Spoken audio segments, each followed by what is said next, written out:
Hello students, स्वागत है आप सभी का आर के इंस्टीट्यूट की बायोलॉजी क्लासेस में। सभी स्टूडेंट्स रेडी हैं भाई? देखिए, आज हमारा जो टॉपिक है, मुख्य टॉपिक जो हमारा है वो है लेसन नंबर 3 से टेरिडोफाइट्स। तो टेरिडोफाइट्स क्या है भाई? हमने आपको सबसे पहले हमने थैलोफाइट्स पढ़ाए थे, उसके बाद हमने आपको ब्रायोफाइट्स पढ़ाए थे, उसके बाद अब जो हमारा टॉपिक है वो है टेरिडोफाइट्स। वेरी इंपॉर्टेंट टॉपिक है आपका। टेरिडोफाइट्स किसे कहते हैं ये हम सवालों शुरू में हमने बताया था कि जो थैलोफाइट्स होते हैं वे शैवाल होते हैं। ब्रायोफाइट्स हमने कहा था उभयचर होते हैं ये पादप जगत के। और जो ये होते हैं टेरिडोफाइट्स, ये बहुत ही ज़्यादा यानी उनसे ज़्यादा विकसित पौधे होते हैं टेरिडोफाइट्स। ठीक है भाई? और ये सबसे पहले पादप माने जाते हैं। ठीक है, पादप जगत के। तो इनके बारे में पढ़ते हैं। तो हमारा टॉपिक है टेरिडोफाइट्स। ठीक है भाई? तो टेरिडोफाइट्स टॉपिक को हम लेकर के चलते हैं। इसकी कुछ विशेषताएं हैं, कुछ लक्षण हैं जो इनमें पाए जाते हैं, जो हमें ये पहचान कराते हैं कि हम टेरिडोफाइट्स के बारे में स्टडी कर रहे हैं। ठीक है भाई? तो देखिए भाई, आगे देखिए, टेरिडोफाइट्स पृथ्वी पर उगने वाले प्रथम स्थलीय समयानुतक युक्त पौधों का समूह है। समयानुतक किन पौधों में पाए जाते हैं? जो विकसित होते हैं। कौन होते हैं भाई? जो विकसित होते हैं उन पौधों में समयानुतक यानी जाइलम और फ्लोएम उन्हीं में पाए जाते हैं। जो मजबूती से सीधे सधे रहते हैं, जिन्हें किसी सहारे की जरूरत नहीं होती, उनमें समयानुतक पाए जाते हैं। और दूसरी बात, स्थलीय हैं ये, प्रथम जीव हैं पृथ्वी पर पौधों में उगने वाले, जिन्हें टेरिडोफाइट्स कहते हैं। इन्हें वानस्पतिक सर्प भी कहा जाता है, यानी वनस्पतिक जगत के सर्प भी इन्हें कहा जाता है। टेरिडोफाइट्स के अंतर्गत सुविकसित समयानुतक तंत्र युक्त यानी सुविकसित समयान तंत्र होता है इनमें युक्त आद अपुष्पोद्भिद पौधे सम्मिलित हैं। अपुष्पोद्भिद पौधे होते हैं जिन पर पुष्प नहीं लगते। ठीक है भाई? अपुष्पोद्भिद पौधे होते हैं। सामान्यतः इन्हें वास्कुलर क्रिप्टोगेम्स कहते हैं। क्या कहते हैं भाई? वास्कुलर क्रिप्टोगेम्स कहते हैं, क्योंकि इस वर्ग के पौधों में जल, खनिज लवण एवं प्रकाश संश्लेषण द्वारा निर्मित खाद्य पदार्थ के सम्मान के लिए समयानुतक जाइलम व फ्लोएम होते हैं। ठीक है भाई? इसलिए इन्हें वास्कुलर क्रिप्टोगेम्स कहते हैं। वास्कुलर क्रिप्टोगेम्स बने वास्कुलर टिश्यू से। वैस्कुलर टिश्यू होते हैं 2 टाइप के, जाइलम एंड फ्लोएम। जाइलम जल को लेकर के जाते हैं और खनिज लवण को लेकर के जाते हैं पौधे के विभिन्न भागों में जड़ से। और यदि फ्लोएम की बात करें तो फ्लोएम प्रकाश संश्लेषण द्वारा बना भोज्य पदार्थ उसको वहाँ से संचित भागों में लेकर के जाते हैं, किसी भी दिशा में कोशिकाओं से कोशिकाओं में जाते हैं। ठीक है भाई? ये पौधे नम्र छायादार स्थानों पर उगते हैं, जहाँ नमी होती है और छायादार स्थान होते हैं वहाँ पर ही उगते हैं। इन पौधों में पुष्प एवं बीज नहीं होते, इसलिए तो इन्हें अपुष्पोद्भिद बोला गया। इस वर्ग के पौधों में पर्णहरिम पाया जाता है। तो इनकी विशेषताएं हैं भाई, और विशेषताएं हैं, देखिए उन्हें भी पढ़ते हैं। अब देखिए, जिससे ये प्रकाश संश्लेषण की क्रिया कर अपना भोजन बनाते हैं, क्योंकि क्लोरोफिल की वजह से ही अपना क्या बनाते हैं भाई? भोजन बनाते हैं। अब देखिए टेरिडोफाइट्स के प्रमुख लक्षण, कुछ और लक्षण देखिए। टेरिडोफाइट्स के कुछ प्रमुख लक्षण निम्नलिखित हैं। नंबर 1, टेरिडोफाइट्स का मुख्य पौधा बीजाणु उद्भिद होता है, क्योंकि इसमें बीजाणु बनते हैं जनन करने के लिए, अपनी संख्या को बढ़ाने के लिए बीजाणु बनते हैं। छोटे छोटे युग्मकों की समान संरचनाएं होती हैं बीजाणु। इन पौधों में सामान्यतः जड़, तना और पत्तियां होती हैं, इसलिए तो उनको हम पौधे बोलते हैं। जबकि इससे पहले जो पौधे थे उनमें जड़, तना और पत्तियां नहीं थी। अब देखिए आगे, ये पुष्पहीन पौधे हैं, मतलब इनमें पुष्प नहीं होते और बीज का भी निर्माण नहीं होता। जब पुष्प नहीं लगेंगे तो फल नहीं बनेगा, फल नहीं बनेगा तो बीज का निर्माण नहीं होगा। कुछ पौधे वार्षिक शाख होते हैं। वार्षिक शाख होने का मतलब है 1 वर्ष के ही होते हैं, 1 वर्ष में ही में नष्ट हो जाते हैं। उनकी उम्र 1 ही वर्ष होती है, तो 1 वर्ष से शाख होते हैं। शाख मतलब हरे पौधे होते हैं, ज़्यादा बड़े पेड़ नहीं होते, जैसे सिलेजिनेला, एजोला आदि। कुछ पौधे बहुवर्षीय होते हैं और वृक्षों के समान होते हैं, जैसे लेपिडोडेंड्रोन, साइथियम आदि। ठीक है भाई? ये पेड़ होते हैं इसके। अब देखिए नंबर 4 जो इसका लक्षण है, कुछ पौधों में प्रारंभिक समय में जड़ें मूसला होती हैं। मूसला जड़ें होती हैं, फूली हुई जड़ें यानी मांसल जड़ें होती हैं। ठीक है भाई? इनमें बीजाणु अलैंगिक जनन अंग है, यानी अलैंगिक जनन अंग होने की वजह से ये कौन सा जनन करते हैं? अलैंगिक जनन करते हैं। बीजाणु के अंकुरण के पश्चात युग्मकोद्भिद निर्मित होता है, उसके बाद ही युग्मक बनाने वाला उद्भिद निर्मित होगा। पौधा उद्भिद होते हैं पौधे। अनावृत बीजी पौधे की बात करते हैं तो देखिए भाई, इन्हें खुले बीज वाले पौधे कहते हैं। यह ऐसे पौधों का समूह है जिनमें बीज निर्मित होते हैं। इनमें अंडाशय, यदि बीज की बात करते हैं, ये बीज लिखा हुआ है, यहाँ बीज है। अब देखिए भाई, बीज की बात करते हैं, ये है बीज। इनमें बीज जो है वे अंडाशय के अंदर बंद नहीं होते, ठीक है भाई, इसलिए इन्हें हम अनावृत बीजी पौधे कहते हैं, ठीक है भाई। अब देखिए, वनस्पति जगत में जिम्नोस्पर्म का, इन्हें जिम्नोस्पर्म इंग्लिश में बोलते हैं, अंग्रेजी में इनको जिम्नोस्पर्म बोलते हैं, का संसार का सबसे ऊंचा पौधा सिक्यूवा एम्परवायरेंस है, ठीक है भाई। तो इसी जिम्नोस्पर्म का ही वो पौधा है, इसको बोलते हैं सिक्यूवा एम्परवायरेंस, ठीक है भाई, यानी संपरवायरेंस। अब देखिए, इसकी ऊंचाई कितनी है भाई, यदि बात करें सिक्यूवा के पौधे की, सिक्यूवा इसे ही बोलते हैं, लिखने में सिक्यूवा लिखा जाता है, 350 फुट से भी अधिक होती है। इसका आधार्य भाग यदि मोटाई देखते हैं इसकी, तो इसकी लगभग 12 मीटर होती है लगभग, ठीक है भाई। 12 मीटर से लेकर के 80 फीट तक इसकी चौड़ाई होती है, ध्यान रखना भाई आप लोग। अब देखिए आगे चलते हैं। जिम्नोस्पर्म का यदि बात करें, वनस्पति जगत में सबसे छोटा पौधा कौन सा है? सबसे बड़ा तो सिक्यूवा हो गया, सिक्यूवा संपरवायरेंस, और जो सबसे छोटा है वो है जेमिया पिग्मिया, ठीक है भाई, ये इसका सबसे छोटा पौधा माना जाता है। सबसे बड़े फूल की यदि बात करें संसार की, तो रेफलिशिया है, ये लगभग 20 किलो का होता है, ठीक है भाई, इसकी वेट की बात करें। तो यदि अनावर्त बीजी की बात करते हैं तो एंजियोस्पर्म की। अब देखिए, एंजियोस्पर्म पौधे जो होते हैं, ये पौधे जड़, तना और पत्तियों में विभेदित होते हैं, यानी इनमें जड़, तना और पत्तियाँ पाई जाती हैं। इन पौधों का में मतलब सुविकसित मूसला जड़ होती है, ठीक है भाई। इन पौधों का तना अधिकांश रूप से शाखित होता है, मतलब जो तना होता है उसमें शाखाएं पाई जाती हैं।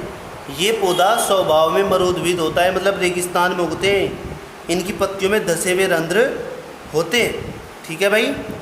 अनावर्त बीजी पौधे की बात करें, यानी इनके कुछ पौधे, सभी तो कह नहीं सकते, स्वभाव में मरुद्भिद भी होते हैं कुछ पौधे।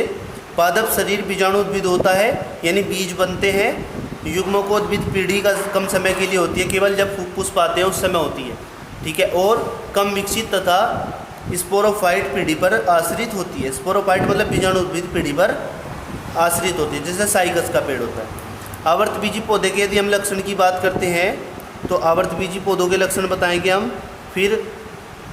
अब देखिए भाई, तो देखिए भाई, इन पौधों के लक्षण। आवर्त बीजी पौधे अथवा पुष्पीय पौधे वर्तमान समय में सबसे अधिक विकसित, प्रभावी और व्यापी पादप हैं, क्योंकि ये सभी जगह पाए जाते हैं, इसलिए व्यापी बोला। ये अनावृत बीजी पौधों की तुलना में अत्यंत विकसित और आधुनिक पौधे होते हैं। इनमें बीज आवरण से ढके रहते हैं। आवर्त बीजी है ना, तो आवर्त है तो आवरण के द्वारा ढके हुए बीज होते हैं इनमें, ठीक है भाई। तथा बीज, यदि बीज की बात करें तो खोखले अंडाशय में बंद रहते हैं, अंडाशय के अंदर बीज होते हैं। प्रमुख लक्षण देखिए भाई, आवर्त बीजी पौधे लगभग सभी स्थानों जैसे मरुस्थल और उथले समुद्रों इनमें पाए जाते हैं, जैसे कि भाई एग्जाम्पल जूस्टेरा या भूमिगत रूप से पाए जाते हैं। आवर्त बीजी की बात करें तो देखिए भाई, उदाहरण की बात करें इसकी, तो जूस्टेरा भूमिगत रूप से पाए जाएंगे। अब देखिए नंबर 2, आवर्त बीजी पौधों में जालिकावत शिरा विन्यास पाया जाता है। जालिकावत मतलब जाल के समान शिराएँ पाई जाती हैं, जैसे पत्ती में पाई जाती हैं, शिराएँ निकली हुई रहती हैं। इनमें सबसे मुख्य लक्षण यह है कि इनमें पुष्प और फल लगते हैं, मतलब इनमें पुष्प लगते हैं, फिर फल बनते हैं, फिर फल के अंदर बीज आवरण से ढके हुए होते हैं। इनके दल चमकीले, मतलब इनके दल किस में होते हैं? फूलों में। तो इनके जो दल होते हैं, रंगीन पत्तियाँ होती हैं फूलों की, वे चमकीले होते हैं और आकर्षक रंगों के होते हैं, जो कीटों को परागण के लिए अपनी ओर आकर्षित करते हैं। बाह्य दल प्राय कैसे होते हैं? हरे होते हैं। दल यानी रंगीन पत्तियों के बाहर की ओर हरे रंग के दल बाह्य दल होते हैं, तथा प्रकाश संश्लेषण में सहायक होते हैं। पुंकेसर की बात करें तो इनका जो पुंकेसर नर भाग होता है फूल के अंदर, वो पुतंतु और परागकोश से मिलकर बने होते हैं। यदि अंडाशय की बात करें तो वर्तिका और वर्तिकाग्र से जुड़ा रहता है अंडाशय। निषेचन के पश्चात बीजांड बीज में और अंडाशय फल में परिवर्तित हो जाता है, ठीक है भाई। तो यहाँ से हमने आज शुरुआत की हमने कि भाई टेरिडोफाइट्स किन्हें कहते हैं। टेरिडोफाइट्स 2 टाइप के होते हैं, आवर्त बीजी और अनावर्त बीजी पौधे। ये विकसित पौधे होते हैं, इनमें जड़ तना और पत्ती पाई जाती हैं, जो कि दो प्रकार के होते हैं। एक तो होते हैं अनावर्त बीजी पौधे, एक होते हैं आवर्त बीजी पौधे। अनावर्त बीजी पौधों में पुष्प, फल और बीज नहीं बनते, ठीक है भाई। और जो आवर्त बीजी पौधे होते हैं उनमें पुष्प, फल और बीज बनते, ठीक है भाई। अब देखिए आगे वर्गीकरण की बात करते हैं। तो आवर्त बीजी पौधों का वर्गीकरण, आवर्त बीजी पौधे कितने वर्गों में विभाजित किए गए हैं। अब देखिए आपको पता है वर्गीकरण के जन्मदाता कौन माने जाते हैं, कैरोलस लिनियस माने जाते हैं। स्वीडन के प्रकृति वैज्ञानिक चिकित्सक लिनियस पादप वर्गीकरण विज्ञान के पहले वैज्ञानिक थे, इसलिए कैरोलस लिनियस पद्धति पुष्पीय लक्षणों पर आधारित है। यह पद्धति पुष्प के लैंगिक अंगों की संख्या, पुष्प के लैंगिक अंग होते हैं जैसे पुंकेसर और वर्तिका की संख्या, मुख्यतः पुंकेसर की संख्या और जिन उनके संलग्न, इसे लिनियस की वर्गीकरण लैंगिक पद्धति भी कहते हैं, ठीक है भाई। बात समझे, यानी उनसे में संलग्न होते हैं, समझ गए। तो ये बात इसमें बताई गई है। तो लिनियस की पद्धति इसलिए ही। अब यदि बात करें लिनियस के बाद में दूसरी पद्धति जो थी वो बेंथम में होगर की वर्गीकरण पद्धति मानी जाती है। रॉयल बॉटनिकल गार्डन क्यों इंग्लैंड में है। कार्यकारी जॉर्ज बेंथम व जोसेफिन डाल्टन हुकर ने वर्गीकरण की प्राकृतिक पद्धति का प्रतिपादन किया। बेंथम व हुकर ने प्राकृतिक रूप से समानता का, ठीक है भाई, समानता का प्रदर्शन करने वाले समस्त कुलों को, जो एक जैसे थे, कुलों को एक साथ रखा। आकारिक लक्षणों का भी विशेष ध्यान कर उन्हें पास पास रखा, ठीक है भाई। तो ये बेंथम और हुकर की पद्धति इसलिए ही प्रचलित है क्योंकि उसने समान लक्षणों वाले पौधों को समान वर्ग में रखा। अब देखो मोनोकोटिलेडनी की बात करते हैं। तो मोनोकोटिलेडनी होते हैं एक बीजपत्री। लक्षण की बात करते हैं तो देखिए इनकी पत्तियों में समांतर शिरा विन्यास पाया जाता है। समांतर शिरा विन्यास का मतलब होता है, आपने गेहूं का पौधा देखा होगा, इसकी बात करते हैं तो समांतर शिरा विन्यास का मतलब है जैसे एक गेहूं की पत्ती है इस तरीके से, तो इसमें शिरा विन्यास समांतर ही पाया जाएगा, ऐसा ही शिरा विन्यास इसमें पाया जाता है। और यदि हम बात करें अन्य पौधों की तो उनमें पौधे इस तरीके के होते हैं, उनमें पत्तियां ऐसी पाई जाती है, ऐसा शिरा विन्यास उनमें पाया जाता है जालिका, ठीक है। तो ऐसा विन्यास एक बीजपत्री पौधों में पाया जाएगा। पुष्प के 3 भाग होते हैं, अर्थात पुष्प निभागी होता है, त्रिभागी, निभागी नहीं त्रिभागी। त्रिभागी मतलब 3 भाग होते हैं। 3 भाग कौन कौन से, बाह्य दलपुंज और पुष्प के नर और मादा जनन, तो 3 भाग होते हैं। पुष्प में केवल एक बीजपत्र होता है। यदि गेहूँ और चावल की बात करें तो गेहूँ और चावल एक ही होता है, तो एक बीजपत्री है। इनकी पत्तियाँ उधर तथा प्रकाश की दिशा में होती है। उधर मतलब ऊपर की तरफ को होती हैं, सीधी होती हैं, ठीक है भाई। इनमें बीज चोल में बीज पाया जाता है, जैसे गन्ना, चावल, गेहूँ, मक्का, लिलिएसी आदि, ये सभी एक बीजपत्री पौधे हैं। दूसरा है भाई द्विबीजपत्री यानी डाइकोटिलेडनी। डाइकोटिलेडनी होते हैं द्विबीजपत्री, जिनमें बीज चोल के अंदर 2 बीजपत्र पाए जाते हैं। अब देखिए इनमें जालिका रूपी शिरा विन्यास पाया जाता है। अभी बताया था मैंने, इनके पुष्प 5 भागों में बटे होते हैं। पुष्प के भी 5 अलग अलग भाग होते हैं, यानी पुष्पवरंत, ठीक है भाई, पुष्पासन, बाह्य दलपुंज और भाई नर और मादा जननक दोनों।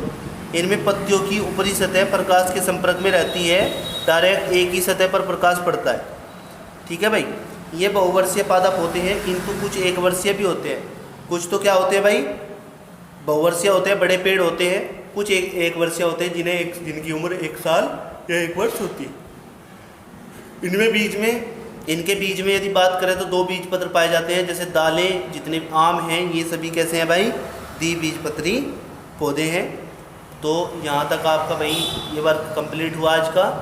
ये लेसन नंबर आपका 3rd कंप्लीट हुआ। अब आपका लेसन नंबर नया चलेगा। लेसन नंबर आपका क्या है भाई, 4th है। अब 4th नंबर चलेगा आपका जंतु जगत।